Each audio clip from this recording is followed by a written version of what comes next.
How to put a link on Instagram story. First, make sure your Instagram app is updated to the latest version. Open the App Store or Google Play Store and check if an update is available. If you see an update button, tap on it and wait for the latest version to install. Once your app is updated, open Instagram and go to your stories. Tap on your profile icon at the top left to start a new story. You can either take a picture or select one from your gallery. If you want to add a video, press and hold the capture button to record. To add a link, tap on the sticker icon at the top of the screen. Look for the link sticker. If you do not see it, use the search bar to find it.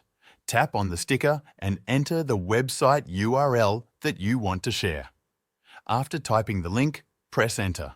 The link will appear as a sticker on your story. You can tap on the sticker to change its style and color. You can also resize it and move it around to place it anywhere on the screen.